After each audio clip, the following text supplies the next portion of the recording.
car il faut qu'il règne jusqu'à ce qu'il ait mis tous ses ennemis sous ses pieds. 1 Corinthiens 15, 25. Lorsque Paul écrivit ces mots, il ne pensait pas au futur à cette époque où Christ régnera et mettra tous ses ennemis sous ses pieds.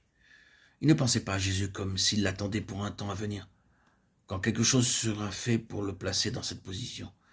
Quand Paul ou l'un des apôtres se réfère à l'exaltation de Christ et à sa seigneurie, ils le considèrent toujours et ils en parlent comme d'une chose présente. Ils regardaient vers le futur et ils ont vu quelque chose de bien plus grand en rapport avec son œuvre. Mais dès le début et dans la réalité quotidienne, ce n'était pas pour eux une chose future.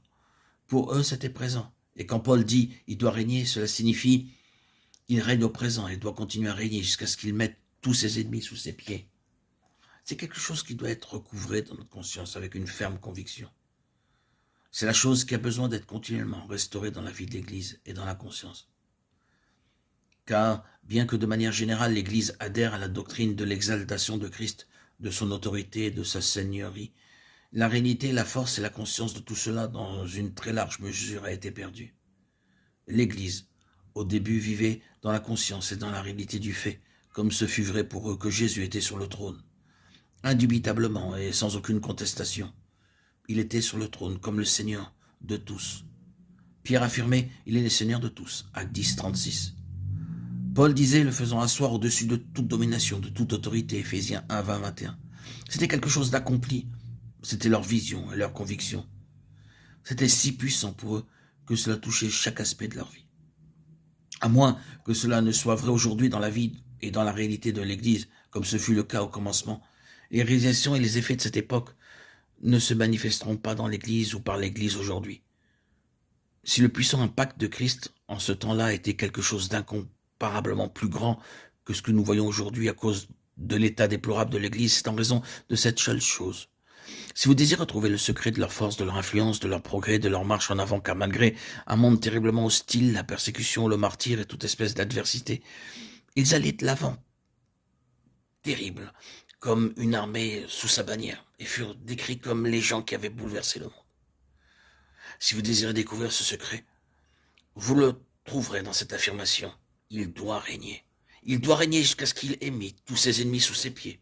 Et il règne. Pour les apôtres, le règne de Christ avait déjà commencé.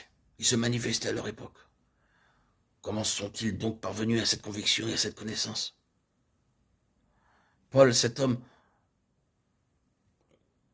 dont nous avons extrait cette parole, la connaissance que Paul avait de Christ régnant procédait de l'expérience personnelle qu'il avait de cette réalité. Il avait eu une rencontre avec le Seigneur glorifié qui règne et le Seigneur du ciel avait eu une rencontre avec lui. C'était devenu réel dans sa propre expérience, dans son histoire et dans sa vie personnelle. Ce fut quelque chose de très personnel et il doit en être ainsi. S'il n'en est pas ainsi, cela pourra rester très théorique. Mais cela doit être personnel et expérimental. Il en fut ainsi avec Paul, dans cette rencontre sur la route de Damas. Deux mots très personnels furent employés qui sont centrés sur cette réalité.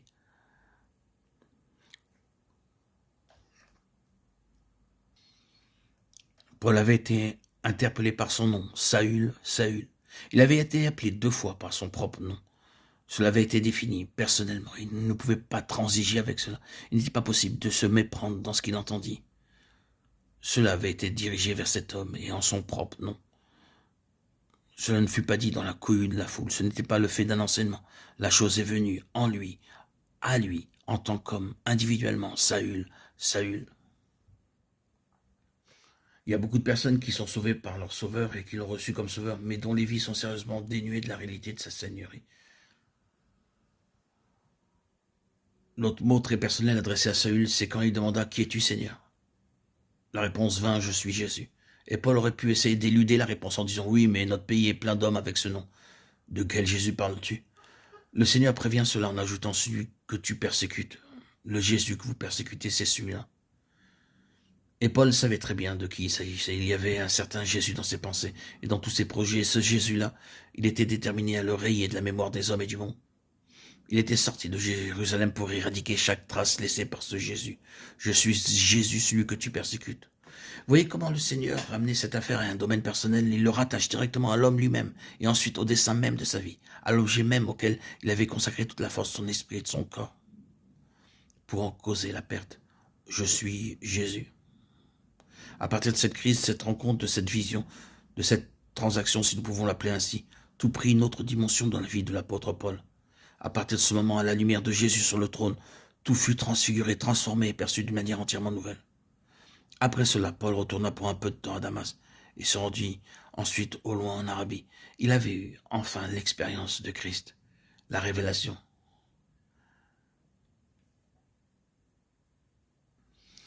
La Bible devint vivante pour Paul.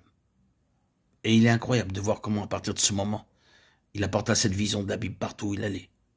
La chose qu'il prêchait, c'était Jésus est Seigneur, Jésus-Christ est Seigneur. Son thème était le Seigneur exalté, le Christ glorifié. Et Paul le prêchait à partir de la Bible, à partir de son expérience. Cela avait changé sa conception de la Bible. Ce fut la cause et l'explication de son travail et de sa mission.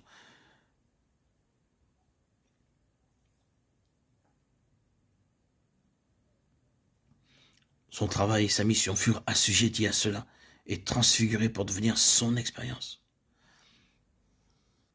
Ses souffrances et sa persévérance furent possibles à cause de cette vision. Parfois, cela éclairait ses souffrances.